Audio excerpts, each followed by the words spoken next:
Olá a todos, boa tarde para quem está assistindo online. Obrigado por vocês terem reservado esse tempinho na agenda para vir aqui prestigiar a nossa aula de hoje. Para quem está assistindo gravado no YouTube, bom dia, boa tarde, boa noite, independente de onde esteja.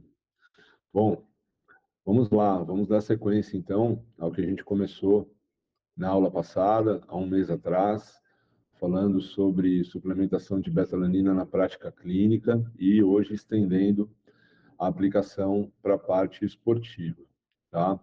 Fiquem até o final, porque no final a gente acaba entregando protocolos de suplementação e falando um pouquinho mais da prática, a gente sempre deixa para o final, porque é importante fundamentar tudo que a gente faz na prática antes, com evidências, justificativas acerca do metabolismo, né? Da onde veio aquilo que se fala tanto, aonde estão os mitos, né? Que as pessoas tanto propagam por aí, sem embasamento científico.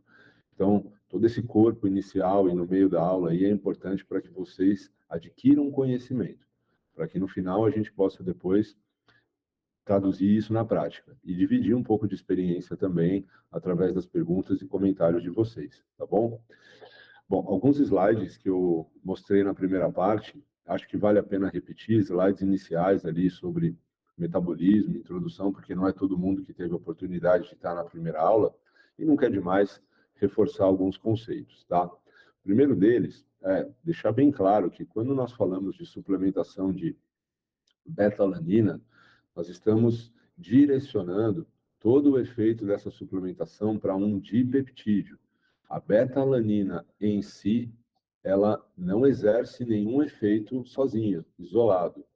O efeito da suplementação de beta-alanina, ele é causado através da síntese de um dipeptídeo que se chama carnosina, tá? E o que é a carnosina? Então, recapitulando, carnosina é um dipeptídeo, ou seja, são dois aminoácidos. Quais são eles? Um é um aminoácido não essencial, que nós já produzimos, chamado de histidina. E o outro é um aminoácido que nós produzimos, só que a quantidade que nós conseguimos produzir no dia ela é muito limitada, logo, isso limita a produção de carnosina, que é a beta-alanina. Então, quando a gente busca a suplementação de beta-alanina, aumentar a ingestão exógena de beta-alanina através da alimentação ou da suplementação, o intuito é promover mais síntese de carnosina, promover a maior acúmulo intracelular deste dipeptídeo, que tem uma série de funções terapêuticas, como a gente falou na primeira aula. Quem não pôde assistir, eu convido a ir lá no canal do YouTube depois da Performance Nutrition e assistir a primeira parte da aula. Todos os efeitos terapêuticos são muito legais, estão descritos lá, mas que começou a origem do estudo de beta-alanina, ela se deu aqui, ela se deu no esporte, né? No esporte, principalmente no rendimento esportivo. Uma coisa importante de vocês se atentarem é quando nós falamos que um suplemento ele tem uma aplicação alta, bem fundamentada no rendimento esportivo, nós estamos falando de esporte. Nós não estamos falando de estética. A gente vai falar de beta-alanina e composição corporal também. Mas quando a gente fala de rendimento esportivo, não é hipertrofia muscular, por exemplo. Hipertrofia muscular é uma medida de tamanho. Não necessariamente se traduz em rendimento. Correr mais rápido, pular mais alto, fazer mais força. Hipertrofia é tamanho, é estético, é visual. Quando a gente fala de rendimento, a gente está falando de função. O músculo performar algo melhor. E para isso a gente tem que saber medir.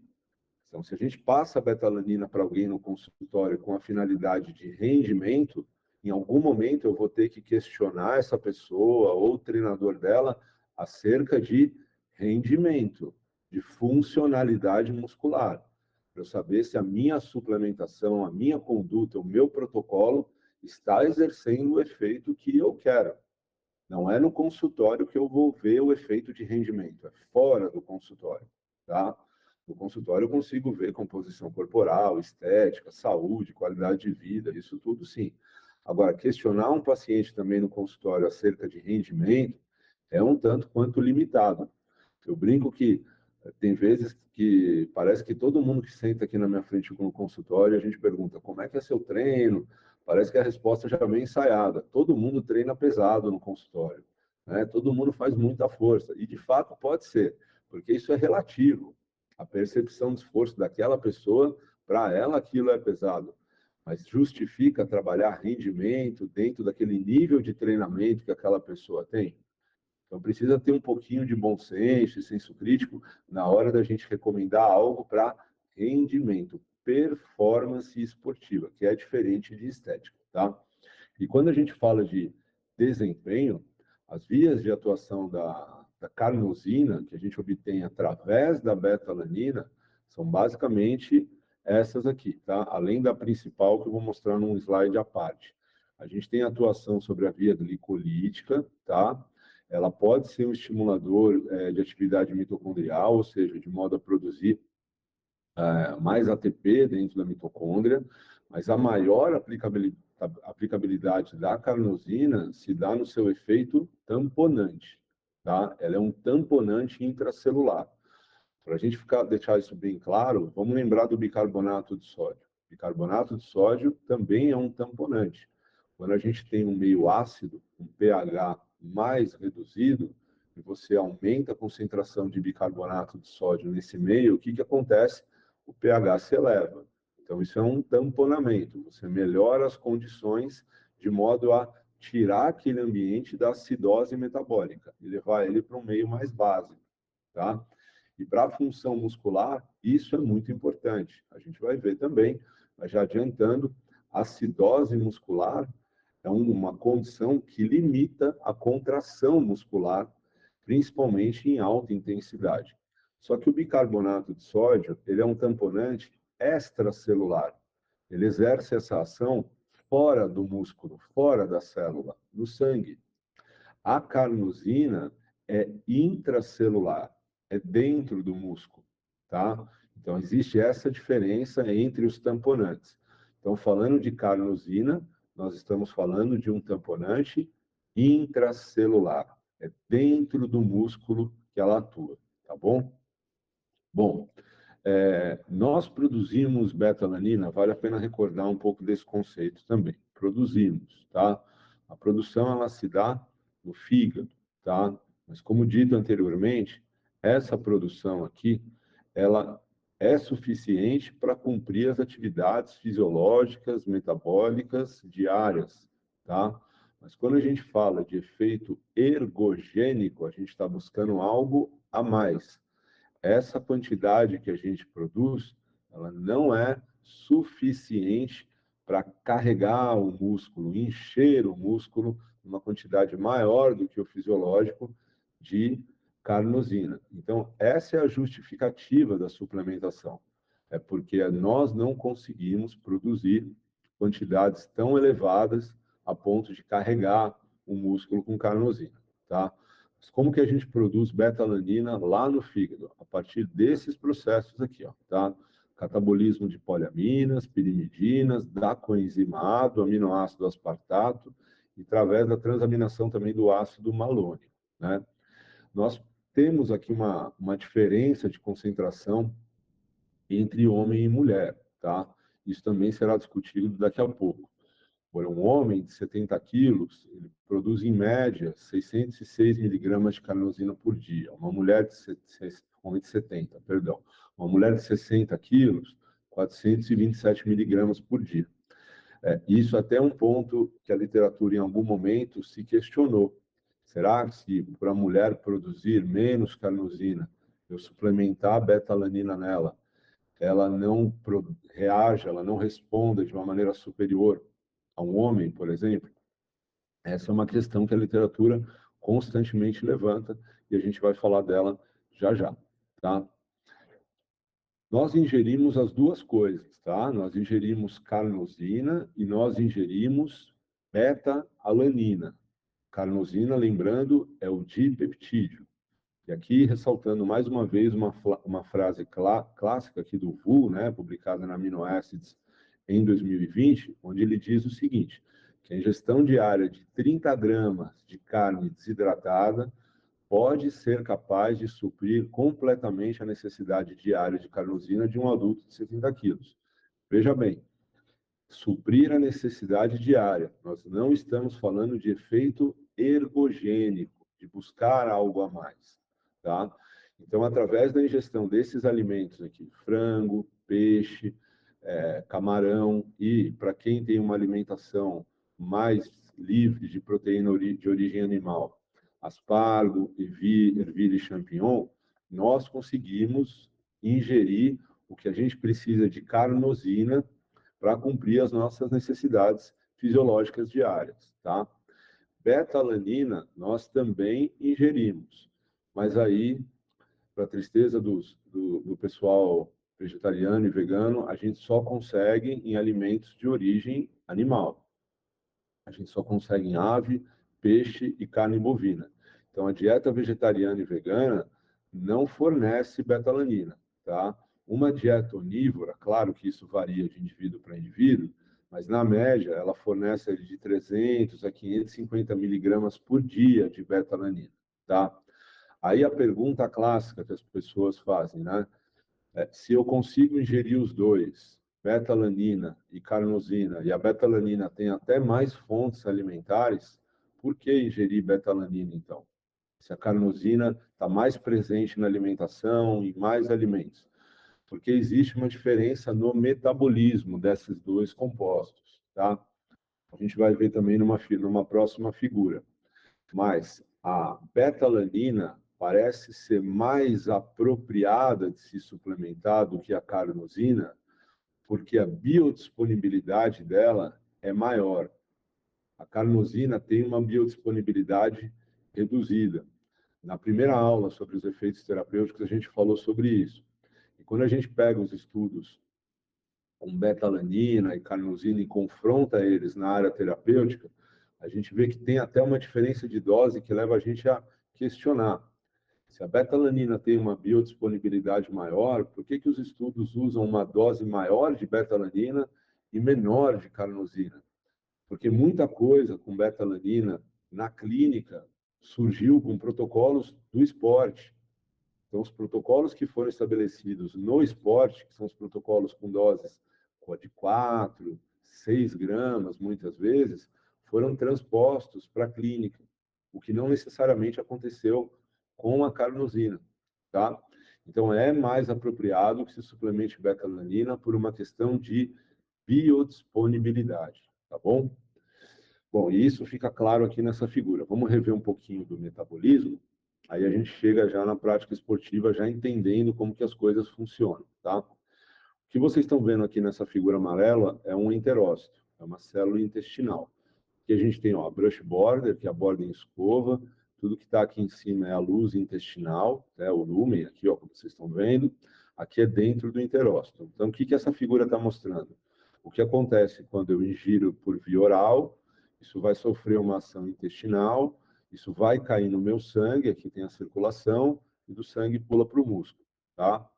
Ele está mostrando o caminho sobre esses três tecidos, das duas coisas, da carnosina e da beta-alanina. Então, vamos começar com a carnosina. Olha, uma vez que eu ingiro carnosina, tem um transportador de peptídeo específico para ela aqui, olha, que absorve esse dipeptídeo para dentro do enterócito. Dentro do enterócito tem uma enzima que chama carnosinase 2. Carnosinase faz a quebra, a hidrólise da carnosina. E libera o quê? Olha lá, os dois aminoácidos que compõem ela, beta-alanina e histidina. Mas parte desse dipeptídeo também é absorvido e chega na circulação. Só que na circulação tem uma outra enzima chamada carnosinase 1, que destrói essa carnosina total, né? Fazendo a liberação da mesma forma que acontece aqui dentro, de beta-alanina e histidina, tá? E isso leva, então, a uma disponibilidade menor de carnosina. Então, chega a cair 14% após 5 horas, tem estudos que falam em 2 horas, tem estudos que falam até em tempos menores. Esse processo de hidrólise que a carnosina sofre, tanto no interócito quanto no sangue, não acontece com a beta-alanina. Por isso que a biodisponibilidade dela é maior.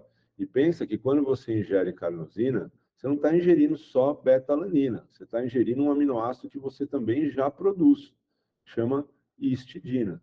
Então, para você chegar numa dose alta de beta-alanina através da carnosina, você precisaria de uma dose, teoricamente, muito maior de carnosina em comparação à de beta-alanina. Então, é mais conveniente, é mais apropriado, não é errado usar a carnosina, longe disso, mas é mais conveniente, mais apropriado que se use beta-alanina, tá? Beta-alanina, quando ingerida de forma isolada, tem o seu transportador aqui intestinal, que é o mesmo transportador que está aqui no músculo, ó, né? E essa beta-alanina, então, é absorvida em essência, é disponibilizada no sangue, do sangue para o músculo, tá? E lá no músculo, a gente vai ter, junto com a histidina, a ação de uma enzima chamada carnosina sintetase, tá? Que faz a reação polipeptídica desses dois aminoácidos de modo a formar o dipeptídeo carnosina.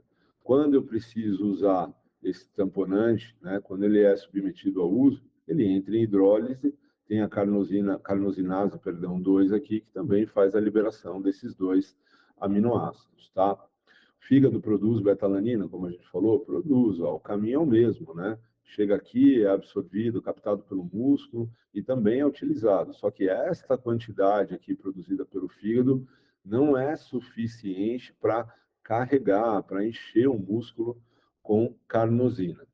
Então, vocês percebam uma coisa, carnosina é um suplemento, beta-alanina, perdão, é um suplemento utilizado para encher o músculo de carnosina. Isso você não faz com uma dose, você não faz em um dia, nem em uma semana, você faz ao longo do tempo. Beta-alanina é um suplemento de carregamento, é um suplemento que você tem que consumir todos os dias, independente do horário. Você consumindo diariamente, treinando ou não treinando, manhã, tarde ou noite, aos poucos você vai disponibilizando mais beta-alanina aqui dentro do teu músculo para formar carnosina. Portanto, pessoal, beta-alanina não é e nunca foi um pré-treino. Algumas empresas têm a cultura lá fora e aqui, tá, de colocar beta-alanina dentro dos pré-treinos por conta do efeito colateral que ela gera, que é a parestesia, o popular formigamento. Mas formigamento não é indicativo que o suplemento funcionou.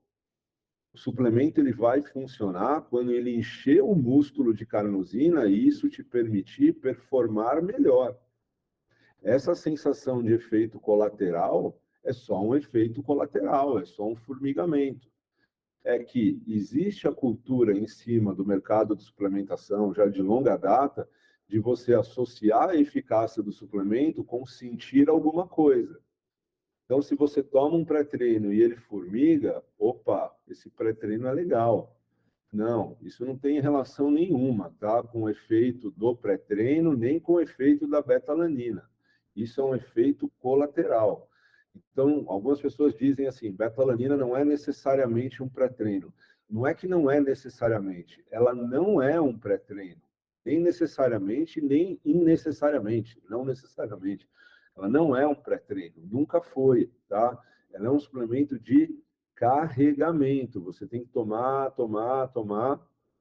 e exercer a ação certa no músculo, que a gente vai falar agora, para que ela possa performar ali dentro como foi proposto pela literatura, tá?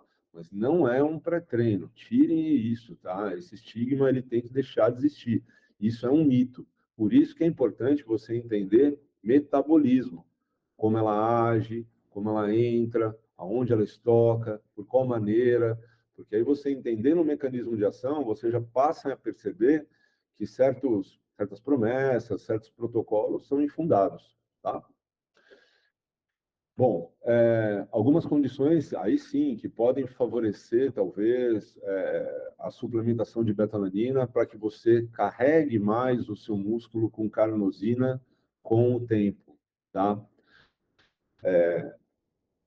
A carnosina é um tamponante, né? Ela trabalha de modo a regular pH.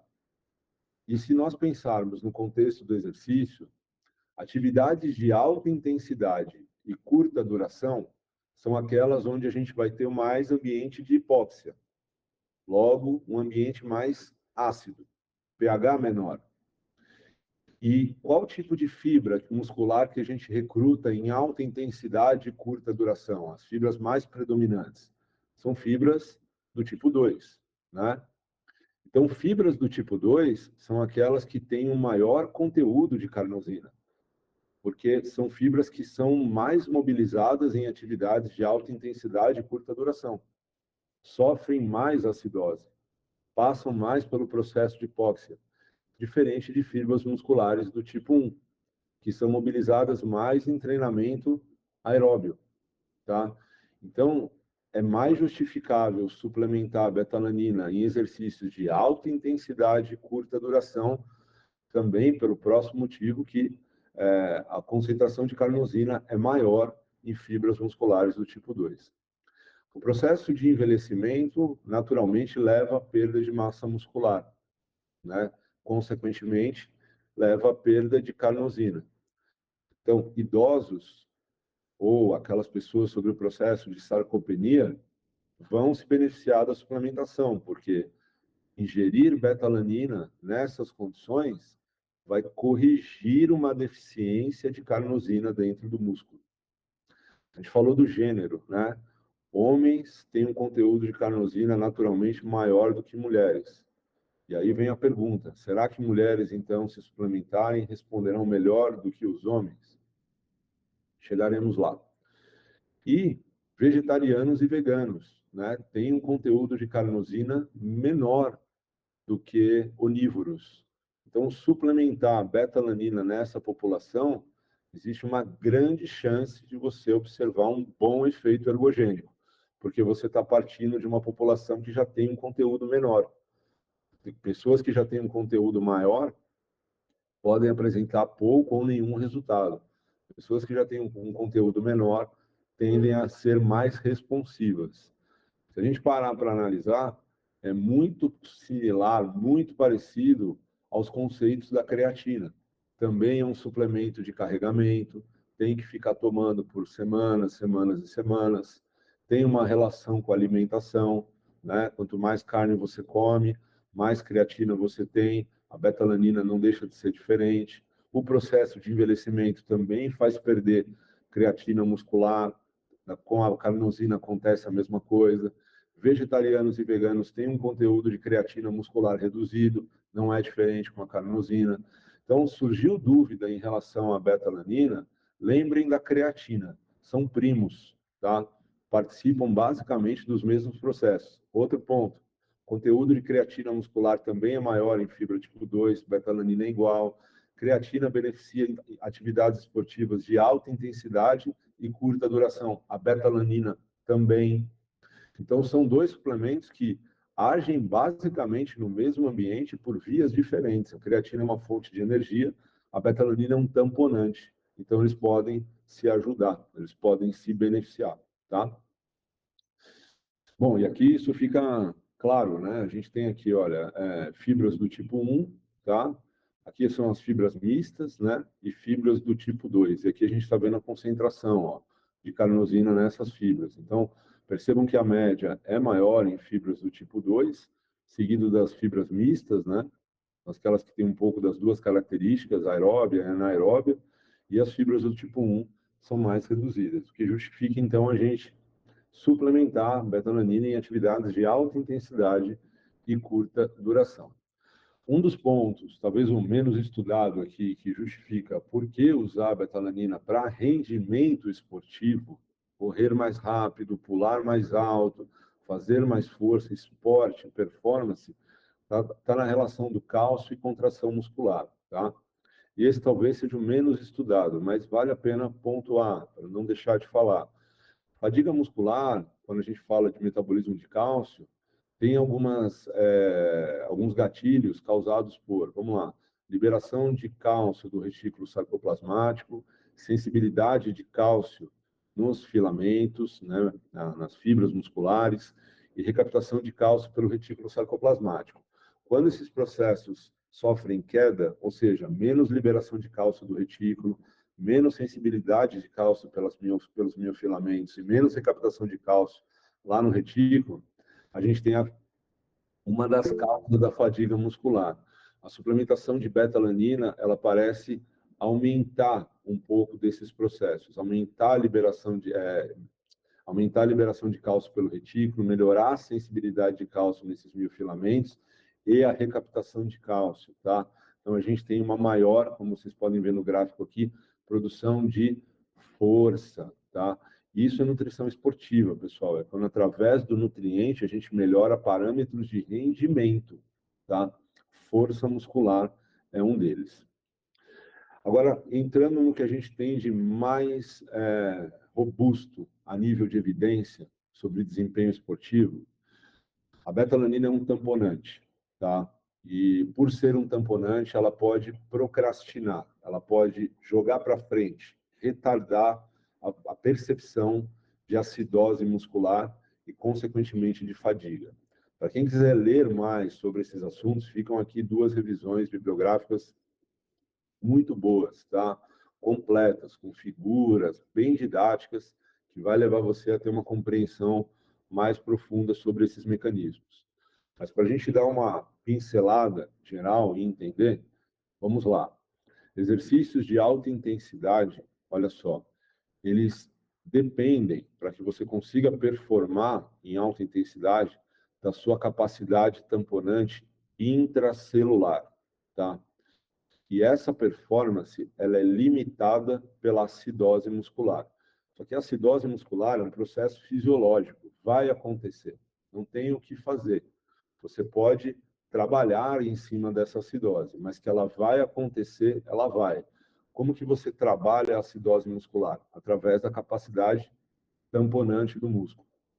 E essa capacidade tamponante intramuscular, é dentro do músculo, tá?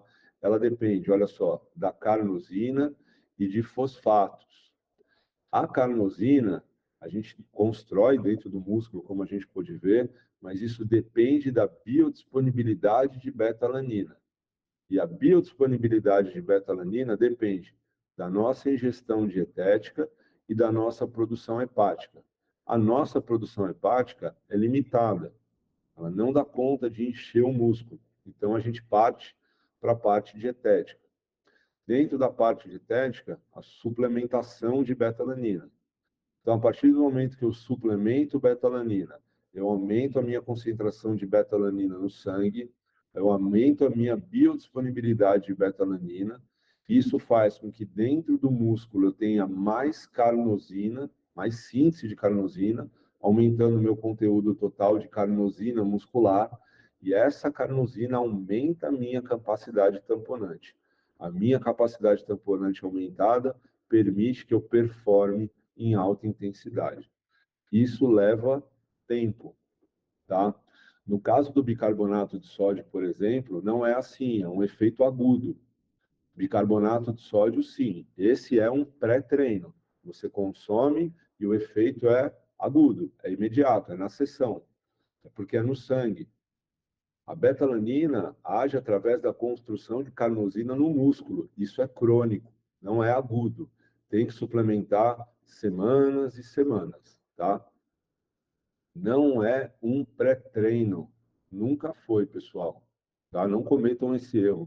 Isso é um erro grave, porque a literatura nunca posicionou a beta-alanina como um pré-treino. Nunca. Isso não tem justificativa para isso. Tá? Então, não cometam esse erro de usar beta-alanina dentro de pré-treino ou isoladamente como pré-treino, porque não se justifica. Tá bom? Bom, e aí a gente vê aqui, né, que quanto mais aumenta, a gente vai ver isso com mais detalhes para frente, a concentração de carnosina muscular, a gente tende a trabalhar um pouco desse conceito de acidose muscular dentro da célula, tá? Aqui tem um gráfico publicado pelo Guilherme Mattioli em 2010, é um dos professores que mais estuda beta-alanina, se não o mais, estuda beta-alanina no Brasil, mostrando o seguinte, né? Ele tem dois grupos aqui de atletas, tá? Fazendo exercícios de alta intensidade e curta duração, tá? Suplementando beta-alanina ao longo de 10 semanas, tá? E aí ele faz um corte, com 0 semanas no começo do estudo, com 4 semanas e 10 semanas. E ele vai acompanhando quanto de carnosina vai aumentando no músculo desse pessoal ao longo das semanas. E como isso se relaciona com a capacidade total de trabalho, performance. O quanto que esse cara consegue produzir dentro de uma sessão de treinamento, trabalho total. E ele percebe que, olha só, conforme vai aumentando a concentração de carnosina, o trabalho vai aumentando também. Então, a gente chega à conclusão que exercícios de alta intensidade, curta duração, a carga de trabalho total que você consegue gerar dentro de uma sessão depende da capacidade tamponante do músculo. E quando você melhora essa capacidade tamponante através de um exógeno, beta-alanina, construindo mais carnosina, você melhora a janela de produção de trabalho do músculo. Ele consegue trabalhar mais dentro da mesma sessão e de forma tempo dependente. Tempo e dose. Quanto mais você aumenta a carnosina no músculo, maior é a capacidade de trabalho que o músculo consegue exercer. Tá? A gente tem já uma série de revisões bibliográficas e para facilitar a nossa leitura da literatura, nada melhor do que pegar uma revisão sistemática que fala sobre isso. Tá? Essa revisão sistemática, um pouco diferente, ela é uma revisão sistemática que só usou revisões sistemáticas. Então, ela pegou um monte de revisões já bem publicadas, juntou essas revisões sistemáticas e meta-analíticas também, dentro de uma única revisão, onde só se consideraram, olha só, ensaios clínicos randomizados em humanos, e aí considerando atletas de elite, pessoas treinadas em força, atletas amadores e idosos, tá? Mas todos fisicamente ativos. Somente a suplementação de beta-alanina e com finalidade ergogênica. E publicado, obviamente, em boas revistas, tá? Isso de fato, tem um pouquinho de cuidado e sensibilidade na hora da gente comunicar alguma coisa para vocês. A gente não pode chegar aqui simplesmente e falar o que a gente acha, falar o que a gente pensa. A gente não pode chegar aqui simplesmente e pegar um empirismo que a gente viu no consultório e trazer para uma sala de aula. A gente tem que ter cuidado com a nossa área, tá? Nossa área já é um pouco delicada, então se a gente não tiver cuidado em analisar as coisas, a gente dá brecha para que muitos mitos e outros absurdos por aí comecem a ser criados, tá? Dentro desses estudos, olha só, os protocolos de suplementação variaram de 2 a 6,4 gramas por dia, tá? E a maior parte dos estudos utiliza esses protocolos de incremento, que você começa com uma dose menor e vai subindo essa dose até atingir o próximo aqui do 6,4, gradualmente, tá? No começo, falava-se até que isso poderia minimizar efeitos colaterais, o formigamento, por exemplo, tá? Você começar com uma dose menor e gradualmente ir aumentando essa dose até uma dose maior, tá? Hoje a gente sabe que se você começar com uma dose maior, você vai ter o formigamento, vai ter um efeito colateral, mas isso é adaptativo, isso vai passar, tá? Com o tempo. O protocolo de duração desses estudos, olha só, é de 4 a 13 semanas. Tá vendo? Nenhum estudo usa beta-alanina como pré-treino. É tudo crônico.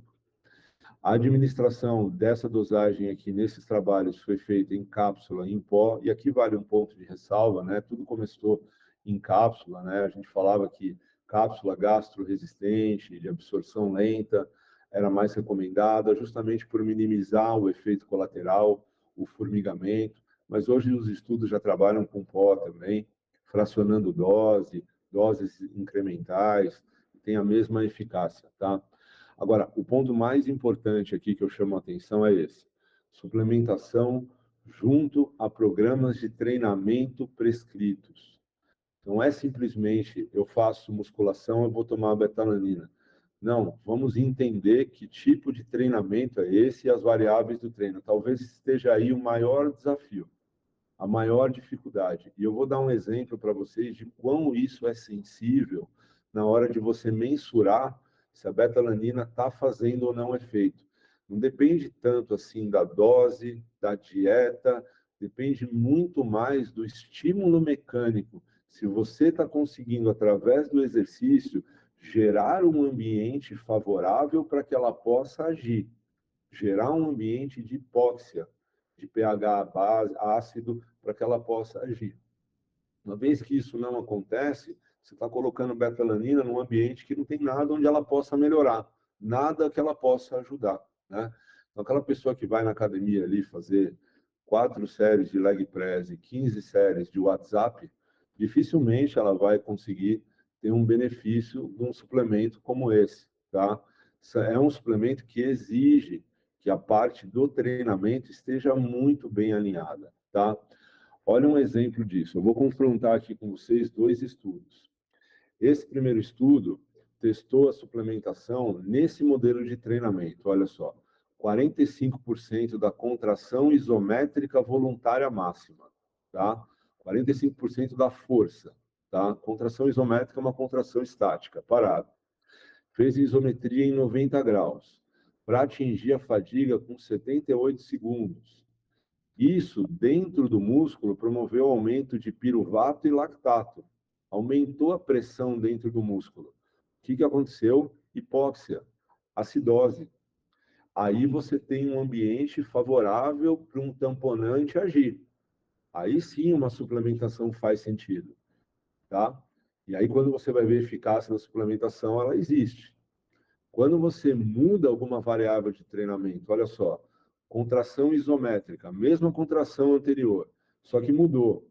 173 a 201 segundos. Mudou. É menos de 45% da contração isométrica voluntária máxima. A isometria não era em 90, era 45 graus. O que aconteceu? Não teve pressão intramuscular, não teve hipóxia. Então, percebe que o cara que treina sozinho na academia, que não tem ninguém orientando ele quanto às variáveis de treinamento, tem muita chance desse cara tomar betalanina e voltar até você e falar que ela não deu efeito nenhum. Porque não tem um cuidado necessário sobre variáveis de treinamento. A gente está falando de um suplemento voltado para performance. A gente não está falando de estética. Então, é necessário que se tenha um mínimo de cuidado com periodização e manipulação de variáveis de treinamento, para a gente observar o efeito do suplemento. Isso é importante que se diga, por quê?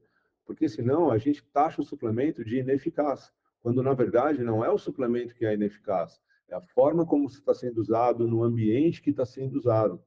Então precisa ter critério, bom senso na hora de saber para quem prescrever.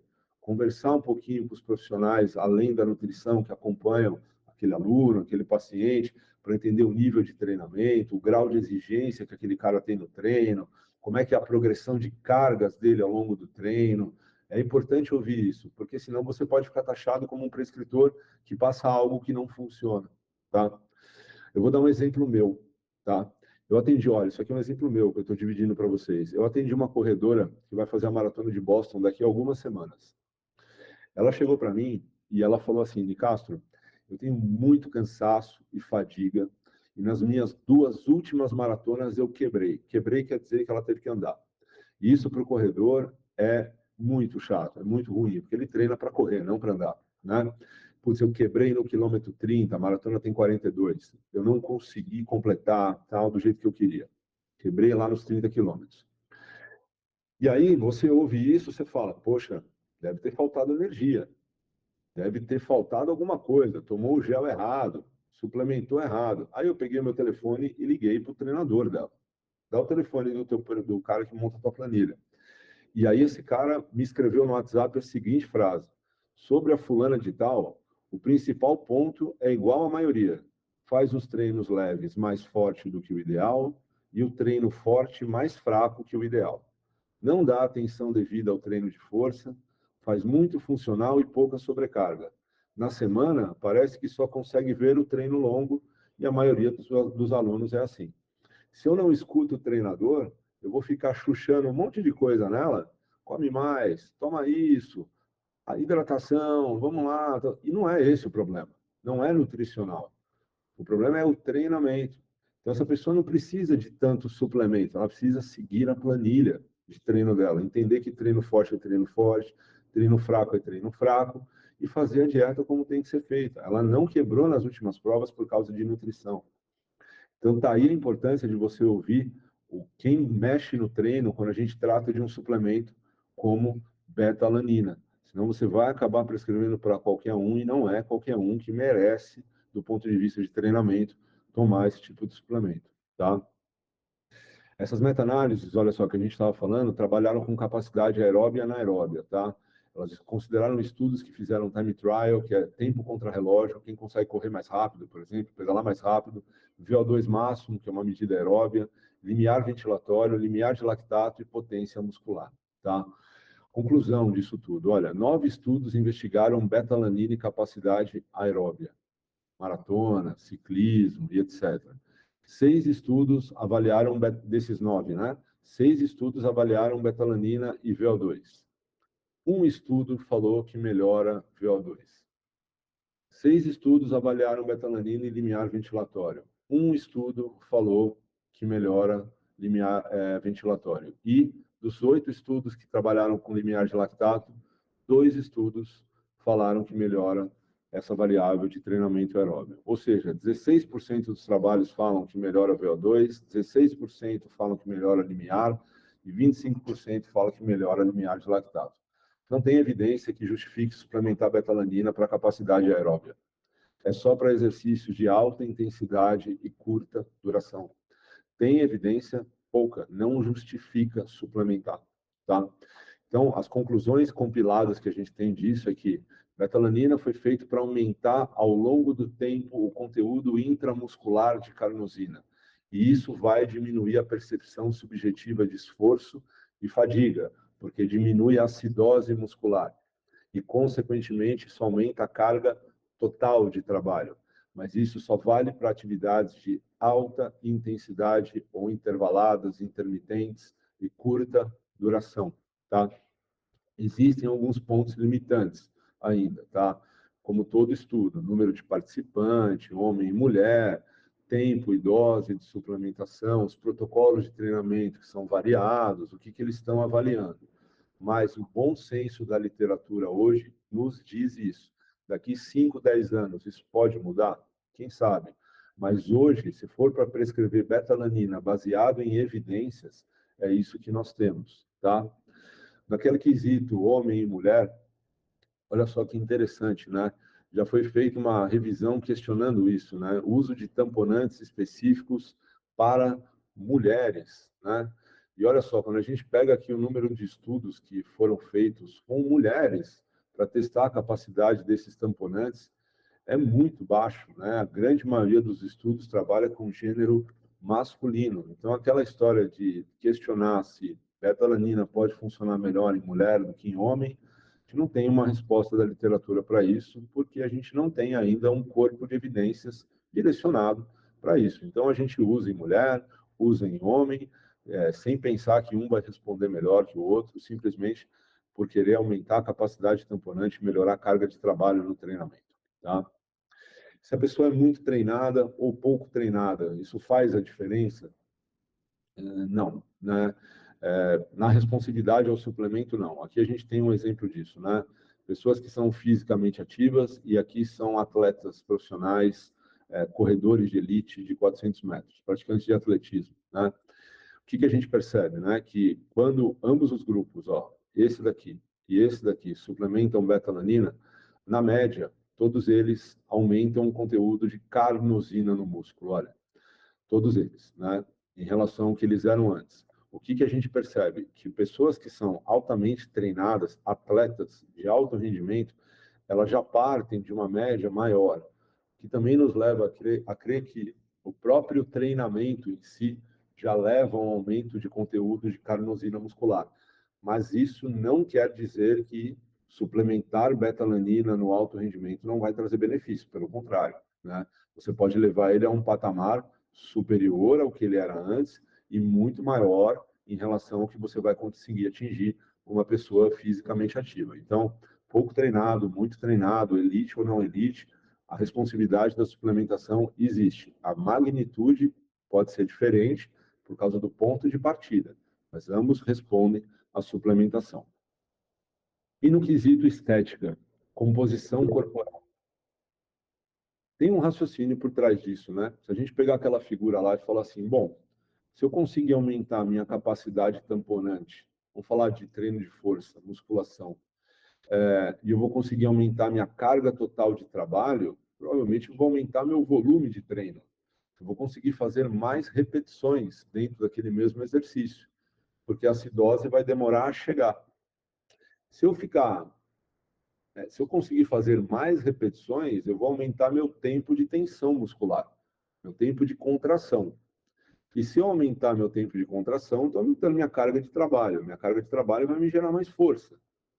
E pode ser que isso gere um ganho morfológico, ou seja, que eu aumente minha massa magra também. Perfeito. Tem uma meta-análise que se perguntou isso, né? Meta-análise de 2022 perguntou se a suplementação de betalanina pode melhorar a composição corporal. Essa meta-análise usou um critério de inclusão nos estudos que chama de PICO. P são participantes, trabalharam com adultos acima de 18 anos. I são as intervenções dos estudos, suplementação só de betalanina. C é o critério de comparação, tem que ter um grupo placebo aqui para eu saber se isso funciona ou não. E O de outcomes, que são as variáveis de desfecho, né? Composição corporal, massa gorda, massa magra e o percentual de gordura. Muito bem. O que esses estudos mostraram? Que a suplementação de betalanina, ao longo do tempo, todos esses trabalhos juntos aqui, ó, tá? Eles estão mostrando que a suplementação de betalanina não aumenta peso, nem diminui, independente do tipo de exercício, independente da duração do exercício e da dose de betalanina que você usa. Essa meta-análise também mostrou que a suplementação de betalanina, e esses trabalhos mostraram que ela não reduz gordura corporal, independente do tipo de exercício, da duração e da dose. Essa meta-análise também nos mostrou que a suplementação de betalanina não aumenta a massa magra, independente, de novo, do tipo de exercício, duração e protocolo de suplementação. Poxa, mas se ela aumenta a capacidade tamponante, como é que não aumenta a massa magra? Eu treino melhor, eu consigo fazer mais repetições. Esqueceram de falar de uma coisa. E a dieta? E o aporte calórico? E o consumo de carboidratos dessas pessoas? Como foi? Porque tamanho é muito mais dependente de ingesta, consumo energético, consumo calórico. Para que a gente tenha hipertrofia, aumento de tamanho, a gente precisa ter uma dieta hipercalórica. E essas calorias em excesso, a gente obtém através das calorias não nitrogenadas, que no caso é carboidrato. Dietas de hipertrofia são elevadas em caloria e elevadas em carboidrato. Muito bem. Vamos dar uma olhada nessa meta-análise comigo aqui, ó. Essa meta-análise fala sobre restrição energética e ganho de massa e força muscular. Veja só. Cada uma dessas barrinhas cinzas que vocês estão vendo aqui é um estudo. Essas barras todas aqui são estudos que questionaram se era possível aumentar a massa magra com restrição energética. O que esses estudos falaram? Olha só, aqui é o ponto zero, que a grande maioria dos trabalhos mostra que fazer restrição energética, você não aumenta a massa magra, você, olha, diminui massa magra, fazendo força. Poucos estudos falam que restrição energética aumenta a massa magra, mas isso é um tanto quanto óbvio, né? Porque como que eu vou levantar um muro de tijolo sem tijolo? Como que eu vou aumentar o tamanho de um tecido sem caloria ou insuficiente em caloria? Claro que isso é óbvio. Então, percebam que massa magra, independente de creatina, betalanina e tudo mais, é uma variável que depende de calorias. Você não pode entrar em restrição energética se você quer subir peso, se você quer subir massa magra. Tira a restrição energética. Coloca o treino de força. Olha a responsividade dos estudos como muda. Cada barrinha dessa é um estudo. Os estudos mostram, então, que restrição energética e aumento de massa magra não combinam. Agora, força não. Força você consegue com ou sem restrição energética, porque força é um mecanismo neural. Então, é possível você aumentar a força com restrição energética ou sem restrição energética. Então, quando a gente joga a betalanina aqui dentro, você poderia esperar, sim, que a betalanina te ajudasse no teu aumento de força, estando ou não em restrição energética. Mas se você espera um aumento de massa magra, não terceirize para um aminoácido.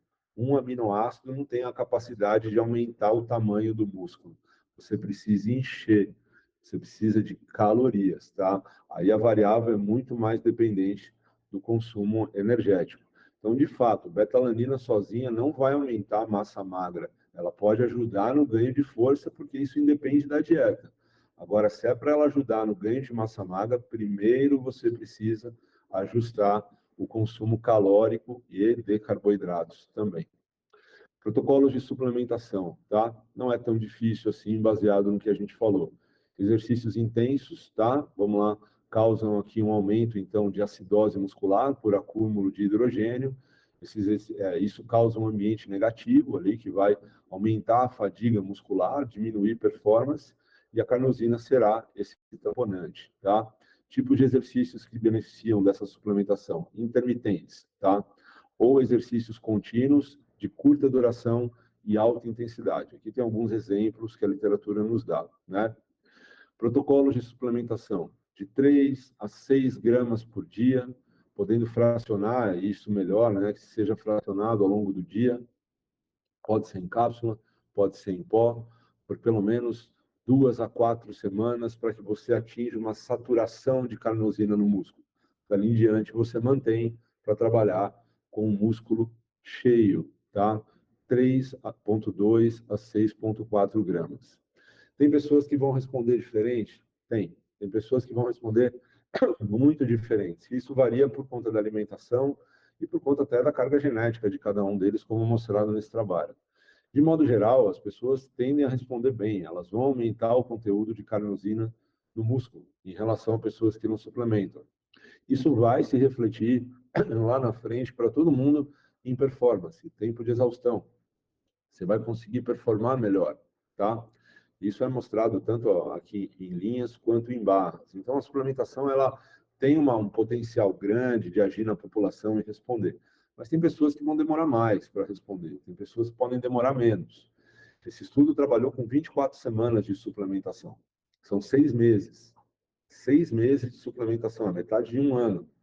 Ele viu que, olha só, o tempo para atingir o máximo de carnosina no músculo, para algumas pessoas é 20 semanas, para outras é 16, para outras é 4, para outras é 12, mas tem pessoas que demoram, e não são poucas, olha, que demoram 6 meses para atingir o total. Na média, 18 semanas ali, você tem o conteúdo de carnosina máximo, cheio, né? Aumentando mais de 100% aqui do teu basal. Mas não é estranho observar que alguém responda mais cedo ou que alguém responda mais tarde. Depende do treino, do nível de treinamento, da alimentação dessa pessoa, do ponto de partida, da genética, por que não, também, mas é um suplemento extremamente eficaz e efetivo para essas modalidades esportivas. Vou deixar aqui para vocês o meu contato, tá? Essa aqui é a minha rede social, para quem quiser conversar comigo depois, pedir algum material. Esse aqui é meu e-mail. Sigam, por favor, né, o canal da Performance Nutrition, tanto no Instagram quanto no YouTube, porque lá no YouTube essas aulas ficam gravadas. Vocês podem assistir a hora que vocês quiserem depois. Obrigado pela atenção de vocês. Espero que tenha sido, essa horinha aqui tenha sido útil. Ó, não passei tanto do tempo. E aí temos aqui agora alguns minutos aí para pergunta para a gente poder interagir. Muito obrigado, pessoal. Alô, Iane, Humberto, gostaria de agendar, acho que agradecer as suas dicas para o uso de aminoácidos. Todos tiveram uma aceitação maravilhosa, muito obrigado. Pô, fico feliz que minha sugestão, em algum momento aí, eu não sei do que você está falando, mas devo ter sugerido alguma coisa, deu certo. Pergunta do Davi Silva. A beta-alanina seria interessante em estímulos de treinamento que visam estresse oxidativo, então? Davi, estresse oxidativo é uma coisa que a gente consegue com treinamento aeróbio e anaeróbio, com as duas coisas. Eu não iria por esse caminho, eu iria pela questão da acidose muscular, tá? E não pelo estresse oxidativo. Alta intensidade e curta duração, gerando um ambiente de hipóxia e acidose muscular, tá bom? Aí ele complementa a pergunta, pensando na variável e na constante ao qual o estímulo é ofertado, como rest pause. Aí eu não sou professor de educação física, eu não vou entender das metodologias de treino, tá? Eu sou muito limitado quanto a isso. Mas são ambientes, são alta intensidade e curta duração, tá? Guardem isso, que para o nutricionista é a informação mais fácil. A Karime, iniciar a suplementação com 6 gramas, tem alguma contraindicação além do efeito colateral de parestesia? Nenhuma, Karime, nenhuma. Você pode iniciar com a dosagem mais alta. Davi Silva perguntou de novo. A parestesia pode ser reduzida ou até anulada, Karime? Ela complementou, fracionando as doses de até 1,2 ao longo do dia. Além disso, a própria adaptação ao corpo faz redução. Tá? Correto, é isso aí, Davi. Obrigado por me ajudar a responder a Karime. A Rose, só tenho a agradecer. Obrigado você, Rose, obrigado por ter ficado aqui elogiado. A Jaqueline me agradeceu, obrigado você também, Jaqueline. A nutricionista Natália Soares, tem alguma conta por quilo de peso para ofertar em betalanina no paciente? Não, não. Se tem, eu desconheço, e se tem também, a literatura não usa, viu, Natália? A literatura usa doses absolutas, tá? E aí vai lá, de 3,2 a 6,4 gramas por dia, podendo ser em dose única ou dose fracionada, tá bom? Não, nenhuma pergunta, o pessoal ficou aqui até o final. Obrigado por todo mundo que ficou, viu? Espero que vocês tenham gostado.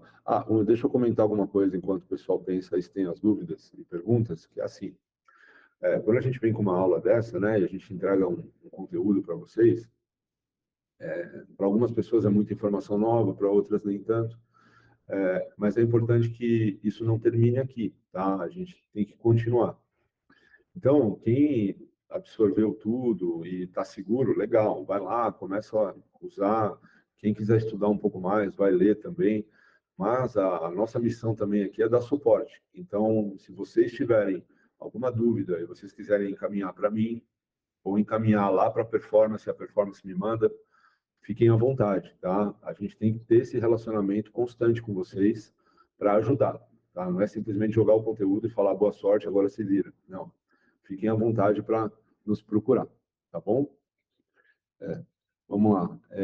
Juliana. Vamos lá, tem mais pergunta aqui. Deixa eu voltar. A Karine perguntou. Não, tem mais aqui. O Davi elogiou a aula.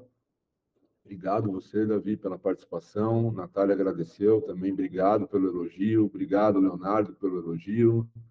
Ana Valéria, muito obrigado também. A Karine me perguntou, como você define a quantidade que você vai prescrever para o seu paciente? Quanto maior a intensidade, fadiga, maior a dose? Não, Karine, não, não. Eu tento sempre objetivar chegar na dose maior, tá? E isso é muito individual. Tem pessoas que toleram cápsula melhor, tem pessoas que preferem em pó. Tem pessoas que sentem muito o efeito colateral de formigamento, tem pessoas que não sentem. Mas eu sempre objetivo uma dose alta, chegar no 6,4, ali, ou em torno de 6 gramas. Às vezes a gente começa com 3,2, às vezes a gente já parte com uma dose de 4, 5, maior. Depende muito da resposta de cada um, tá?